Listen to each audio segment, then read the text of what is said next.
studio. Suzie Underwood, it's you.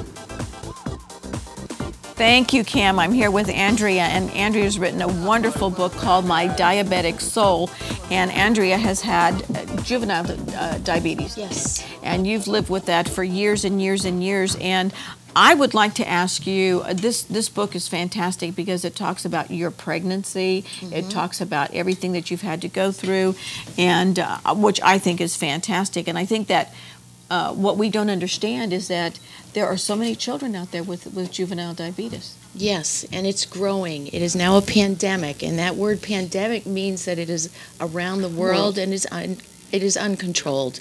It is lost, fell off the roller coaster of life, and the disease has really become out of control itself. This is an autobiography. I had to write this. I was diagnosed at the age of 2 years old. Oh my Now, goodness. what my parents had to go through, of course, so many parents still go through this because it has not been stopped, it has not been cured, is trying to give a child an insulin shot at 16 months old, or 2 insulin shots a day at 2 years old. My parents had to do that. And I have gone through, now I'm in my 52nd year with diabetes, and I don't care that I share my age with this. People have to know that it is not a death threat. Which years ago, because I'm much older than you are, I'm almost 64, at my age it was almost like a death threat in years before, because people didn't know how to diagnose it, and they didn't know how to watch their diet and do things like that. So basically today, with modern science, you can wear a pump. Yes, and I do. I do wear do? an insulin pump. I've been wearing a pump for 15 years now. I've gone through my 4th brand. When one doesn't work and one fails, I will take advantage of what is there. And I learned all this through not only diabetes magazines, but through research and internet. And I totally encourage proactivity for people to learn about this disease. There are developments that are coming up consistently. There is inhaled insulin that people aren't aware of now, as opposed to injections. Without the pump, Sue, I would be on 6 injections a day. Oh my and goodness. That is very difficult to manage. Diabetes itself has to be managed in a minuscule manner. Strategies, stress-free. One thing I try to speak about and encourage that I came up with writing this book is something I've put into an acronym called EIDS, spelled E-I-D-S. I call them little insects because people don't like insects. So these are the insects, let's say, for diabetes. E for exercise, I for insulin or medication, D for diet, and S for stress-free. So consider the EIDS as something you have to live with every day. And you have to change.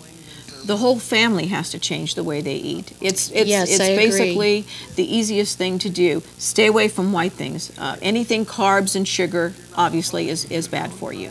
The white bread, the glycemic index, I encourage going more natural. I write about that in my book. Yes, of course, sugar and low. It's not that diabetics cannot have these things, but everything in small amounts. It has to be balanced. There's a great balancing, which is also actually good for non-diabetics as well. So the diet is very good. Exercise, of course, is good for everyone. And as with any and every disease, it becomes a family disease. It's a learning, there's a learning spectrum to this, and it's a good learning. It's towards fulfilling yourself, learning about the human body, and taking care of yourself. Now tomorrow you're going to be downstairs at Hine & Company. Oh, Saturday. Saturday the 28th. That's yeah. right. Excuse me, the 20th, which is tomorrow. Yeah, right. Tomorrow, Saturday? Yeah. Yes, I'm sorry. You threw me for a loop there, kid. I'm telling you. I was wondering, what the heck am I testing doing? you. Thank you. And it's a wrong test, believe me. I was starting to believe you.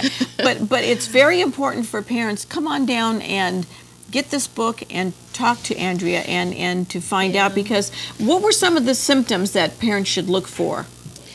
Okay, number one, the very strong one is dry mouth thirst. The child is thirsty. When I was 2 years old, what had happened, How my mother detected this is she kept a large container of water by her bedside.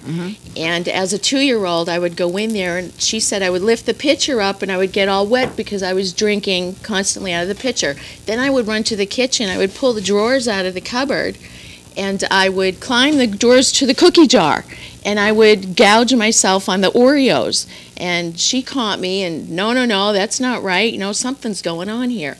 And then, of course, I would not just take a nap, but I would sleep for hours and hours at a time. That's not right for a 2-year-old. That's an activity. That's an active age for any person. And then the bad breath, the smell was very sweet. So she had finally brought me to the hospital, and that's where I was diagnosed at the age of 2 in 1959. My goodness.